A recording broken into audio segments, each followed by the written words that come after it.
Hey everyone, this is Mark. And before I get into today's episode, I'd like to personally thank everyone for tuning in. Your support means a whole lot to us here at Just a Conversation. And if you could like, subscribe, and leave a comment, we're going to continue to build this community step by step, piece by piece. So, thank you again, and back to today's episode.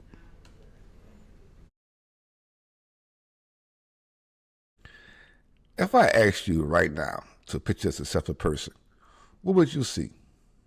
A millionaire, a gold medalist, someone standing on stage holding an award.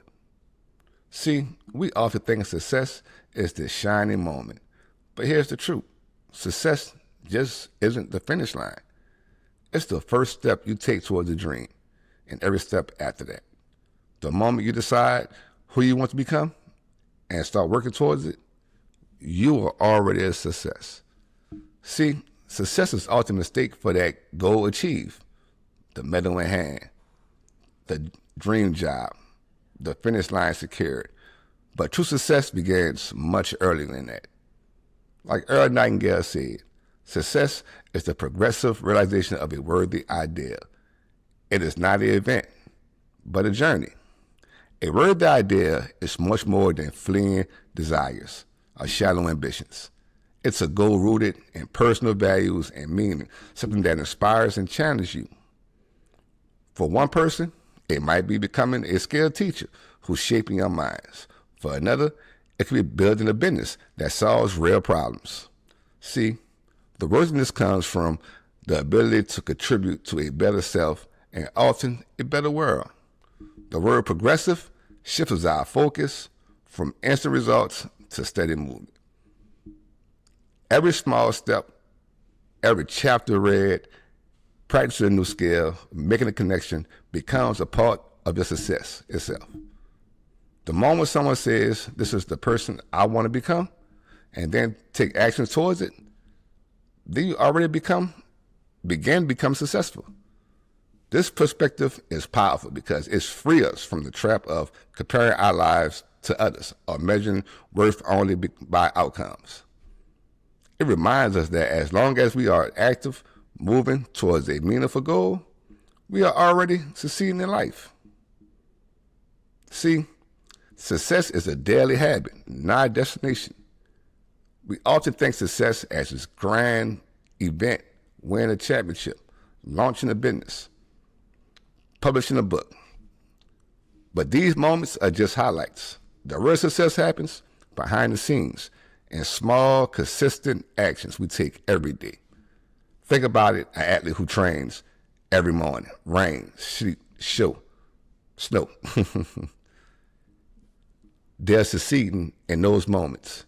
These moments may seem small, but over time, they create a life of achievement. Success lives in your habits because your habits shape your future.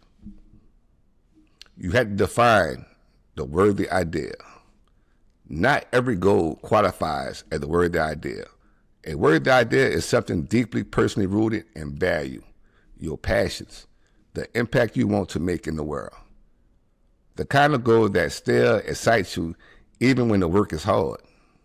That might mean becoming the kind of parent your children look up to, building a business that solves real problems, developing a skill that inspires others. The important thing is that you choose it yourself. When you pursue a worthy idea, your motivation comes from within, not from the applause or the approval you get from others. You have to measure your progress, not perfection. See, we live in a culture obsessed with perfection, but perfection is not the same as success. In fact, it often keeps people from starting at all. What truly matters is the progress moving forward, even if it's very small steps every day. Celebrate the little wins. Did you learn something new? Did you show up today, even when you didn't feel like it? That's progress. And when setbacks come, they will remind you that they are not failures. They are just lessons. Progress is proof that you are still in the game And as long as you're moving towards it, your idea, you are successful or succeeding. So remember, success isn't a single shining moment in a way of living. It's a decision towards a pursuit of a worthy idea. It takes discipline, steady small steps every single day. The world may not see the steps you take, but they truly define you. Don't let the distance between where you are and where you're going discourage you. Every action takes a new matter, no matter how small, is proof you are already building the life you envision. So don't wait until you cross the finish line to feel successful. Celebrate your progress. Take pride in your presentation. And know that every moment you choose your goal and moving towards it, you are already succeeding. Keep going, because the journey itself is the greatest proof you got. And I'm out.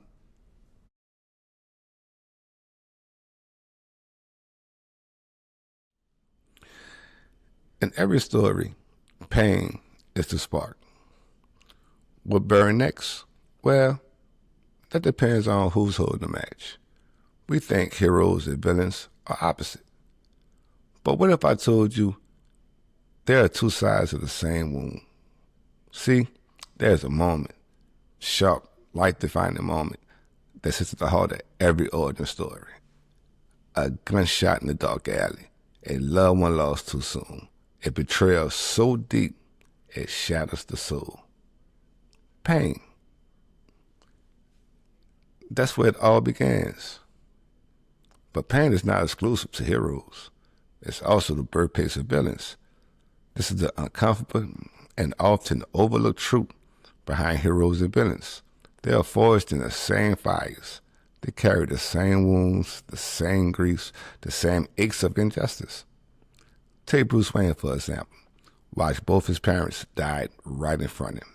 Well, he chose to become Batman, the protector of Gotham. But then you got Oswald Copperpot, abused, mistreated, humiliated.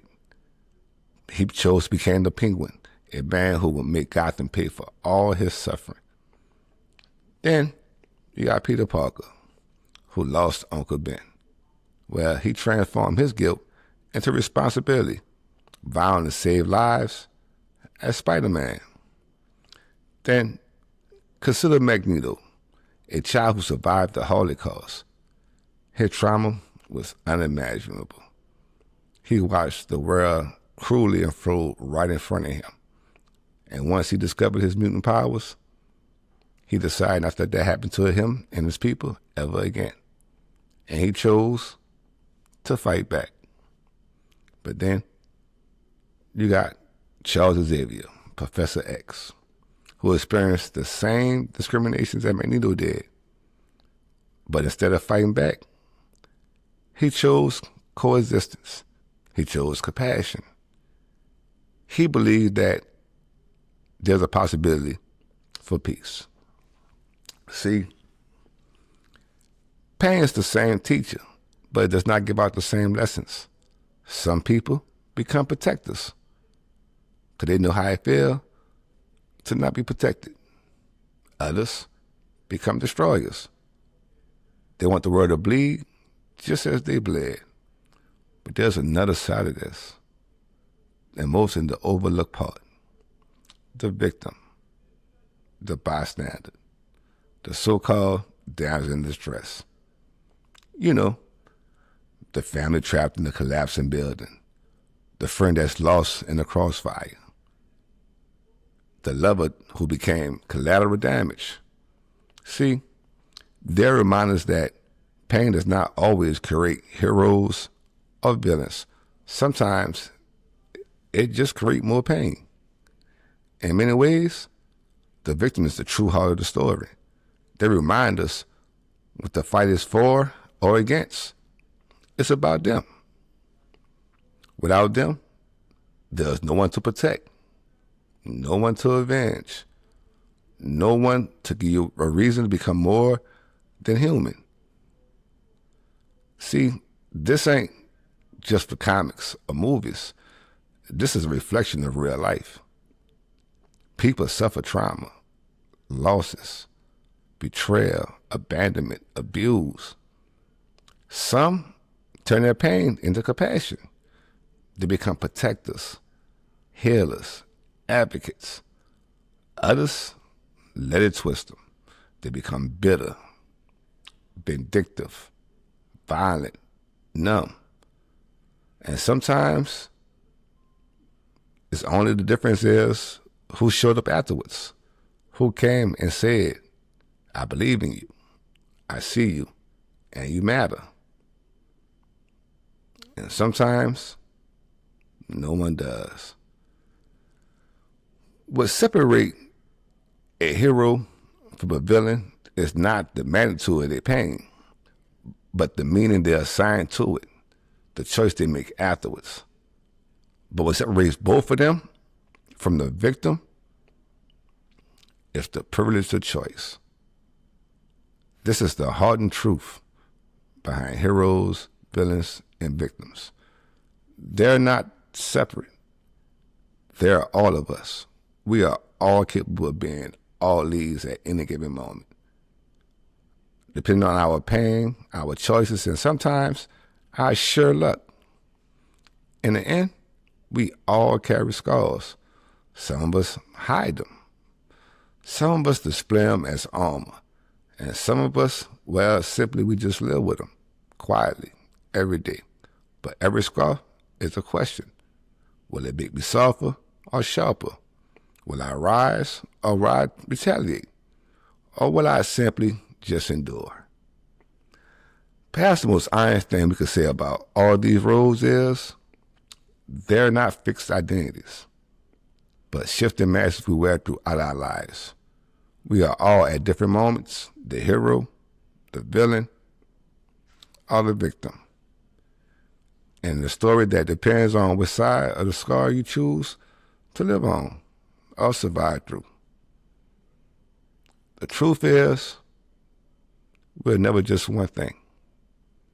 Not always the hero, not always the villain, and not always the victim. We shift, we break, we rebuild. And maybe the real measure on who we are is how we choose to live with those scars. I'm out.